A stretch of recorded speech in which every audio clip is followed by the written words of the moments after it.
Hey, I want to introduce Scott Jethro Kelly, who's a former F-14 and Hornet pilot, and he and I both been spent a lot of time out on the carrier. And I'd like Jethro to sort of give his impressions of, the total carrier experience, what it's like to go out the first time, run around the pattern, trap, and then eventually get up to the ready room and get debriefed by the LSOs, and sort of give his little view on what separates carrier aviators from the rest of the world. Well, first off, whenever you're going to be landing at the carrier, you have to make sure that you're working a consistent pattern, you're working a consistent flight, and being as precise as possible, and being smart about where you're doing it. So as we start off, we're going to look, as you start off on the pattern, whether it's day pattern or night pattern, you want to fly as consistent a pattern as possible, and being as accurate and precise each time that you're hitting your windows or your gateways as you're coming down. And so when you start coming down the glide slope, you want to make sure that you're getting on and on for both glide slope and course line as you're coming up, so you can set yourself up not only that you're on and on, but that your aircraft is headed down the proper pathway for you to be able to create a good, solid approach. So once you're stable as you're coming in, realize that your gates are getting smaller and smaller as you're getting closer to the carrier. And so as you're doing that, you need to make sure that you're making proper corrections, then also making those incrementally smaller as you get closer and closer, since the preciseness that's required. And in addition to that, you want to realize that any errors that you have cause problems, so that you want to correct those errors as early as possible, and then make sure that as you're hitting 3/4 of a mile and calling the ball, you're now starting to make smaller and smaller corrections in order to arrive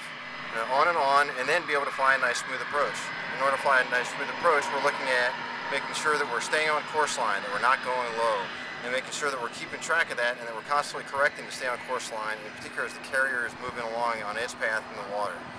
And then as we trap aboard the boat, we finally get aboard. Now here's the part that really makes a difference between a carrier pilot and anyone else that's out there flying, and that is getting that feedback back from the LSO. The landing signal officer is there not only to provide signals and corrective action while you're flying, but he's also there to make sure that we're flying safe, predictable approaches and landings to the carrier each and every time, because the lives of all the people who work out there in the flight deck are at stake. And so with that, we get out of the airplane, we come back down to the ready room, and from there we want to make sure that we're talking and debriefing that, so that we can learn those lessons each and every time, so that when we go back out, that we can take those lessons learned and apply them to our next approach to the boat, so that each time we're constantly improving ourselves and constantly tightening that process. Jethro, why don't you tell them how it's a very, it's a subjective call, but at the same time it's a very objective debrief. In other words, every time you come back and you land, you get the LSO shows up and you are graded. You get a grade. It's like getting an A, B, or C, or D in college or in high school, and then that grade is then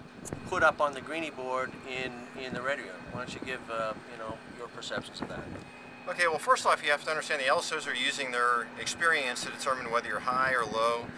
left or right of center line, or on speed. Now, they have particular things they're looking at, but it's a subjective thing based on their eye, and as the aircraft carrier moves up and down, you need to be able to rely on that experience, because it's not a digital game. It's something that's subjective in nature. However, once they get together and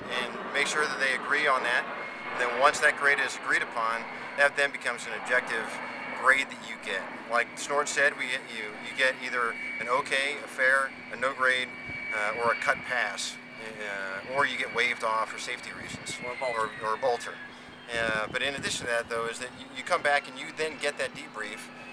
and each and every time you have to be constructive. It's constructive criticism that is constantly designed to make you better each and every time you go out, so that your lessons is learned and you apply that to the next time you go flying.